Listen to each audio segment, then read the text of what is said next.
আমার কথা শোনার জন্য আপনাদের ধন্যবাদ। হিরো আলম ব্যাপক পরিচিত সোশ্যাল মিডিয়ায় এবং বাংলাদেশে এখন যার সরাসরি সেই হিরো আলম, এবং এক পর্যায়ে তিনি কিন্তু মানবিক হিরো আলমও। তিনি কিন্তু বন্যা দুর্গতদের বিশাল সহযোগিতা করতেছেন, আগেও করেছেন, এখনো কিন্তু বন্যা দুর্গতদের সাহায্য করতেছেন, সহযোগিতা করতেছেন, নিজে যে ত্রাণ দিচ্ছেন। এই হিরো আলমের আরেকটা পরিচয় আছে, উনি কিন্তু অনেকবার এমপি ইলেকশন করেছেন। লাস্ট যে এমপি ইলেকশন করেছেন গুলশান থেকে, আওয়ামী লীগের প্রভাবশালী নেতা আরাফাত, যিনি পরবর্তীতে তথ্য প্রযুক্তি প্রতিমন্ত্রী হয়েছিলেন, সেই আরাফাত এর এগেনস্টে উনি ইলেকশনও করেছেন, এমপি ইলেকশন। এবং হিরো আলমের বক্তব্য, তাকে বিপুল ভোটে হারিয়ে দেওয়া হয়েছে, কিন্তু হিরো আলম জিতে গেছেন। তাকে এমপি বানানো হয়নি জোর করে, আওয়ামী লীগরা করতে দেয়নি। এটা হচ্ছে হিরো আলমের বক্তব্য। সেই হিরো আলম এখন নিজে বলছেন উনি সিনেমা করবেন দুইটা। প্রথম ছবি হচ্ছে আরাফাতের 4 বউ। এটা নিয়ে উনি একটা বিগ বাজেটের একটা ছবি করবেন।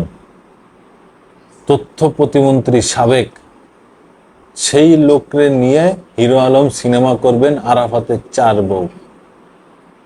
আচ্ছা, আরেকটা ছবি উনি ঘোষণা দিয়েছেন, সেই ব্যক্তিটি হচ্ছে পুলিশ গোয়েন্দা বিভাগের প্রধান সাবেক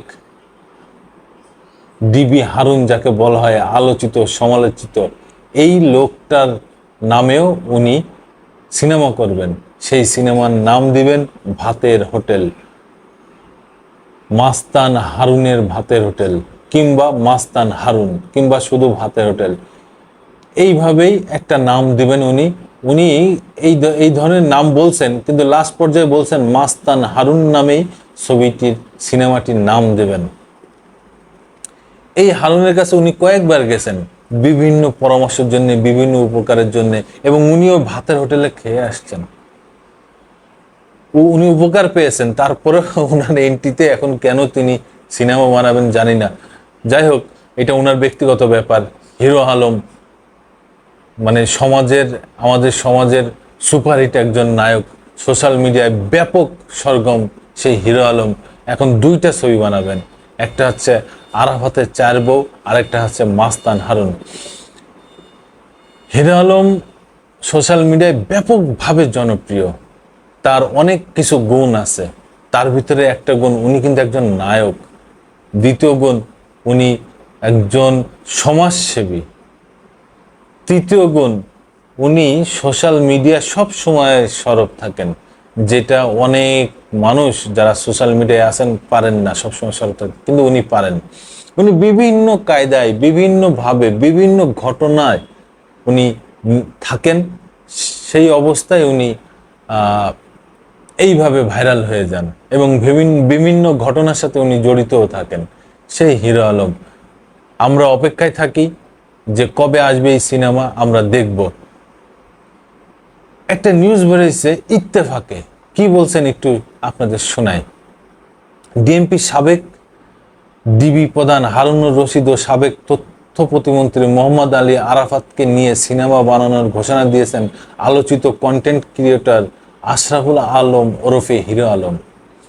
শনিবার ইত্তেফাক ডিজিটালকে বিষয়টি নিশ্চিত করেছেন হিরো আলম নিজেই। হিরো আলম বলেন, সাবেক ডিবি প্রধান হারুনের কুকর্ম নিয়ে মাস্তান হারুন নামে একটি সিনেমা বানানোর সিদ্ধান্ত নিয়েছি। অ্যাকশনধর্মী সিনেমাটি পরিচালনা করবেন ইভান মল্লিক। প্রযোজক হিসেবে আছেন লন্ডন প্রবাসী জেনিফার চৌধুরী। তিনি আরো বলেন, হারুনের অত্যাচার জুলুম এই সিনেমাতেও তুলে ধরা হবে। ইতিমধ্যে গল্প লেখার কাজ শুরু হয়েছে, আগামী মাস থেকে শুটিং শুরু হবে, সেখানে আমি ছাড়াও অনেক তারকাকে দেখা যাবে। এদিকে সাবেক তথ্য প্রতিমন্ত্রী মোহাম্মদ আলী আরাফাতকে নিয়েও সিনেমা নির্মাণের ঘোষণা দিয়েছেন। সিনেমার নাম আরাফাতের 4 বউ।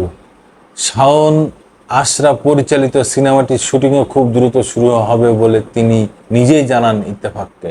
তবে নায়িকা হিসেবে 2 সিনেমায় কারা অভিনয় করবেন তা এখনো চূড়ান্ত করেননি হিরো আলম। আমরা অপেক্ষা থাকলাম, দেখি হিরো আলম সাহেব কি সিনেমা তৈরি করেন। আমরাও দেখব, অবশ্যই দেখব, কারণ এর ভিতরে নিশ্চয়ই কোনো ক্লু পাওয়া যাবে যেটা মানুষের আনন্দিত করবে কিংবা মানুষের ঘৃণা জন্ম দেবে এই লোক দুজনের প্রতি, ডিবি হারুন এবং আরাফাত। ধন্যবাদ। আবার আসবো আমি আপনাদের সামনে নতুন কোনো কথা নিয়ে, নতুন কোনো কাহিনী নিয়ে।